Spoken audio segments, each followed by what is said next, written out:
got something for you. Here you go again. Just give me the story. Alright, look, the story's been covered by more people than I can count. It's running to the ground. I don't know if you're up to it. Fuck you. I've been with this company for 15 goddamn years, and you damn question my ability?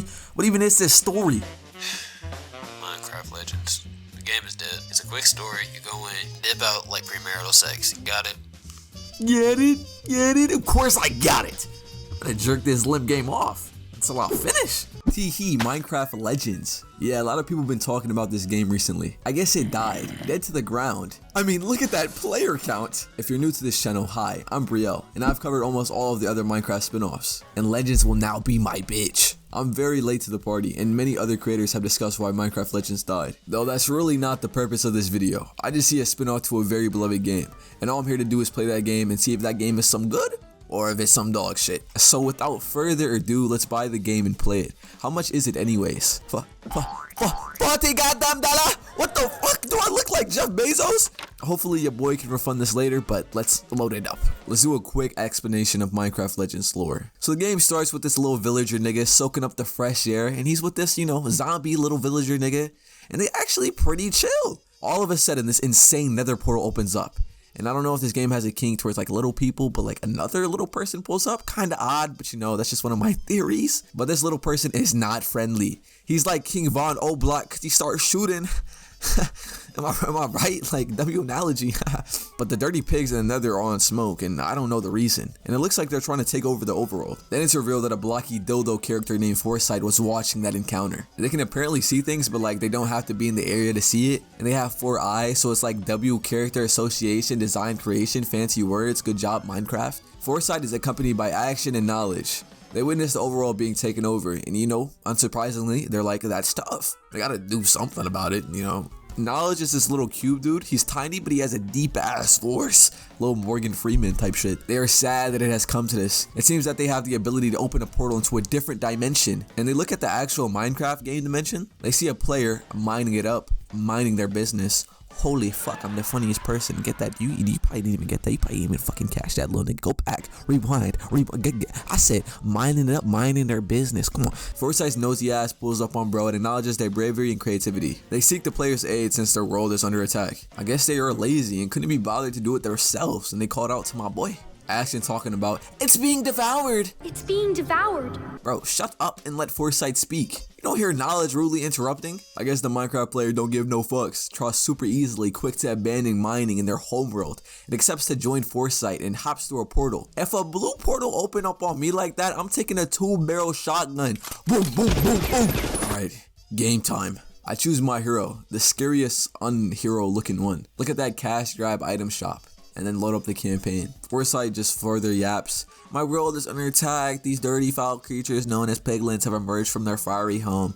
She cooking them low-key, I ain't gonna lie. They give us a loot that I guess we just automatically are gonna know how to play. But it summons allays, which will gather resources for us and build what we need. We also get the flames of creation, which makes us spawn in minions. And the banner of courage. Piglins are demons who are hungry as hell. I'm basically the only help for this world. Yes, I'm the saver. I'm basically God, and these 3 are my personal glazers. Maybe the reason I picked to help them is to fill my ego, as I'm really just a deeply insecure man who mines all day as a distraction. But I never deal with the real emotional trauma going on in my life, which has led to self-doubt. So when Foresight reached out with her kind words, it feeded into my starving ego, begging for validation. The writer was cooking. My media literacy skills never fail. They also give us a personal horse.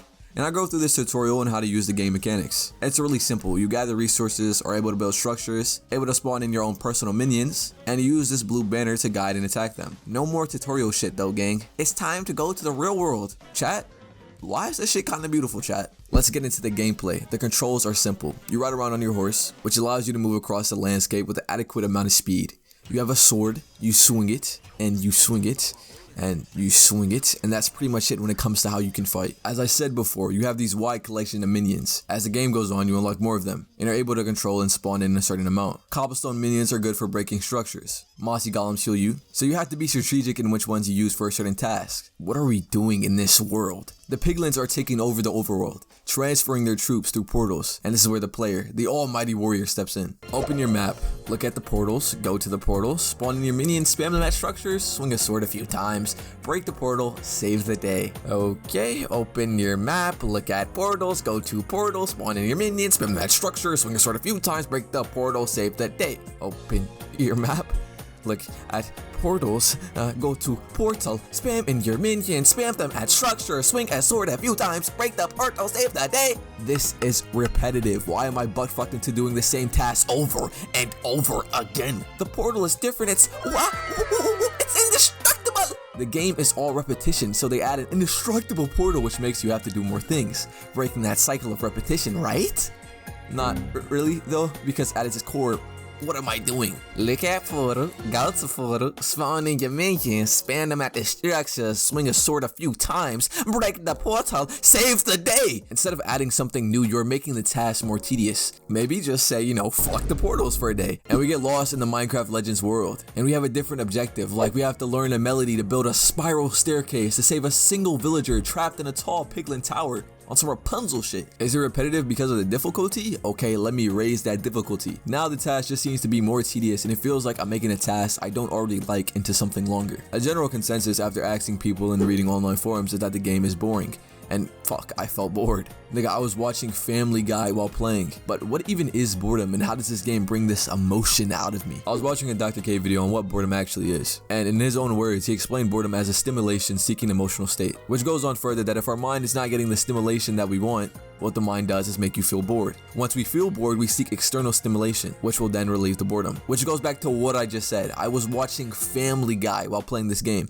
That wasn't a bit. And if I didn't have that external stimulation, I would click off the game and take a break. Which got me thinking, Minecraft Legends traps you into doing the same tasks like most strategy games. But why doesn't every strategy game feel repetitive or boring? Balloon Tower Defense 5. Use your towers to defeat the enemy and progress to the game. After watching a video by Reality Escape, he explains how, in Blue Tower Defense, you understand the game quickly. Although the game slowly introduces new and different game mechanics to the player. The game gives reasonable explanations of the differences between them. No Adam Sandler shit, but after this, things started to click. In Minecraft Legend, the game definitely does provide explanations on how some minions are better than others. But in the end, I feel no sense of understanding the different minion mechanics. Because when I go to destroy the portals, all I find myself doing is spamming minions, rushing in and attacking. If I die, that's fine, just recollect my minions and go in again. I can sit back and barely do anything. Instead, I want the incentive to use different strategies. If we increase the stakes, such as making the player lose progress, redo the portal level, this will also be bad. The game becomes more tedious. Because if the game does this, I will still use the same strategy. Fundamentally, it doesn't change. In Blue Tower Defense, if you die, the stakes are high. You lose your score, you start from the beginning. The reason this works isn't because the punishment is so drastic. The strategy you use that leads to your failure has to fundamentally change. Your strategy is flawed and will not satisfy the task at hand. Even in Balloon Tower Defense 5 though, the game would improve if instead of being punished by losing all your progress, you just get sent back to the previous round and the player has the option to sell towers and change the layout of their towers. This allows you to still create different strategies but not be insanely punished. Minecraft Legends lacks giving the player new strategies. In Balloon Tower Defense, you see what the towers do and you are motivated to learn since you want to get a high score, but more importantly because it's fun to learn different strategies. In Balloon Tower Defense 5, you put your towers in a wide variety of places and layouts. The layouts change for the map depending on the level you are playing, which forces you to change your strategy. Minecraft Legends changes the layout slightly of the portals you destroy, such as moving an entrance to a different location, although this does not change my strategy at all. What I want here is a challenge to be presented that will necessarily change the way I approach it. Learning is barely a part of the game. Learning adds to the replay value. You want to learn more about these options to complete this goal. What keeps on being reinforced as I play Minecraft Legends is that if I spam a bunch of minions to break these towers, die a few times, but that doesn't really matter because I'll spawn right back, I'll eventually break those portals. Yeah, I can learn more strategies, but I don't have any motivation to do so, since I can just sit back, play Family Guy, and spam in my troops. My strategy works, so why learn a new one? The single strategy I created in the beginning of the game of spam troops, swing my sword a few times, die, come back until the portal breaks, always works. It's one-dimensional and boring. When this new challenge appears of this indestructible portal, I can still use my simple one-dimensional strategy. Does this make the game bad?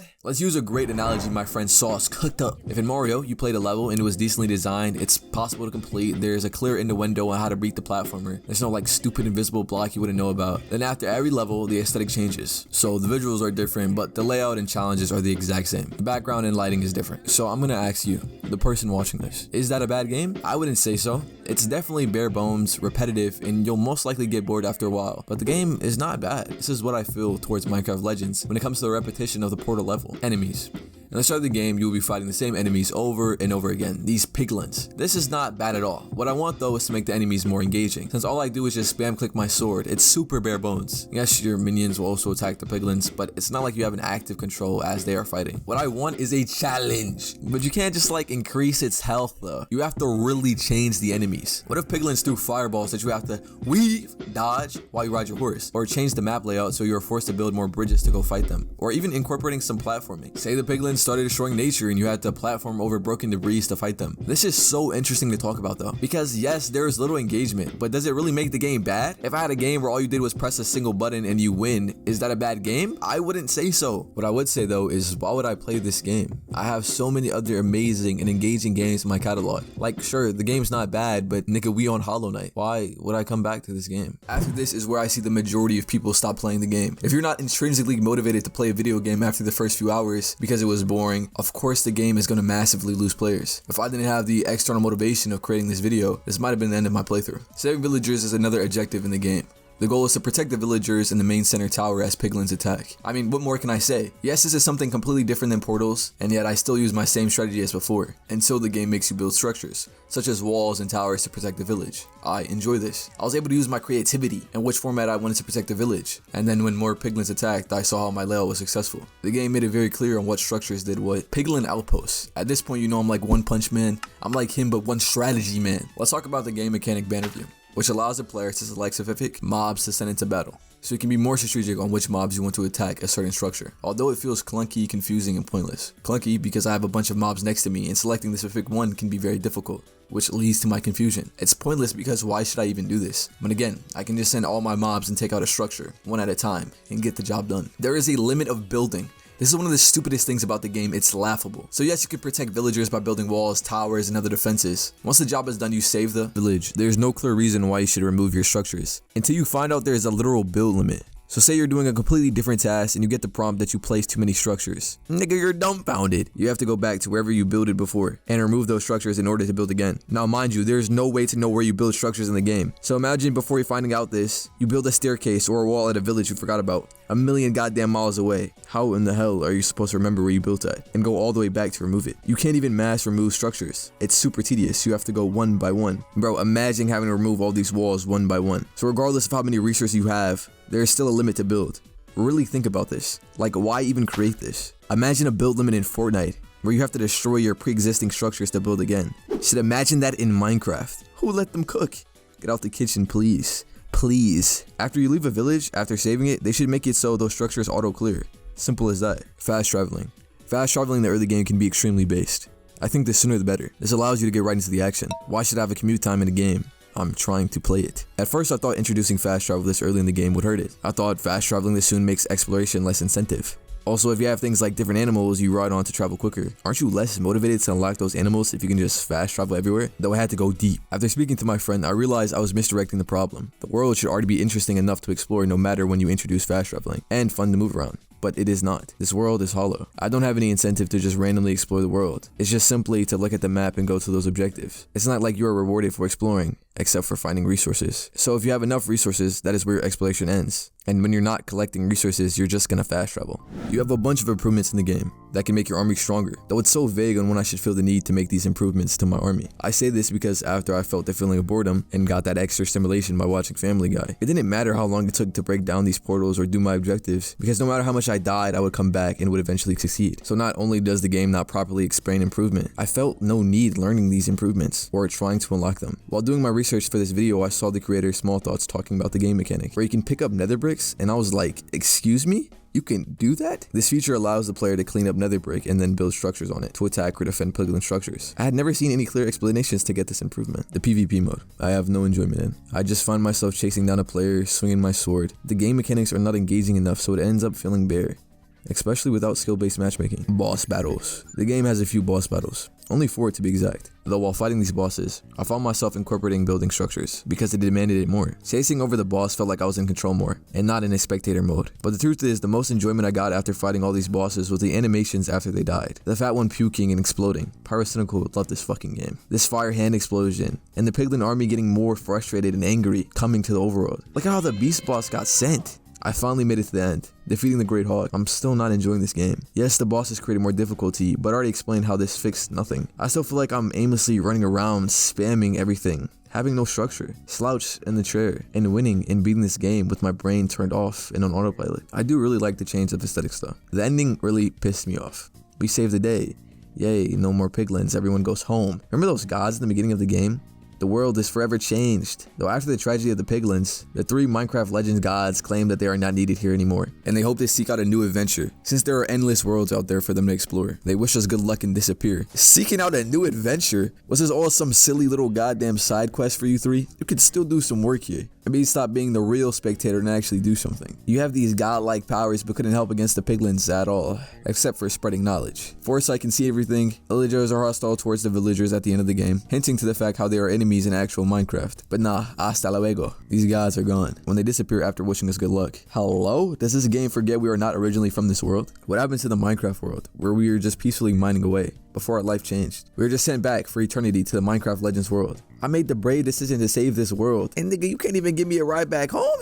Fuck that good luck. Welcome to the end of the video. Minecraft has been a staple in my life in my childhood, and truly will be the first game that has introduced me into gaming, like so many others can relate. I've been clinging on to this company and whatever they produce, due to nostalgia, and trying to experience the feeling I did when I first played Minecraft on the Xbox 360. But you see, this is all subjective feelings. The sad reality is I, and for damn sure many others, wouldn't have touched Minecraft Legends if this property had nothing to do with Minecraft. Minecraft Legends is a beautiful looking game, able to reinvent Minecraft style into something so damn awesome. The world at first feeling grounded and the story being consistent. Unfortunately, the cracks of this game break through.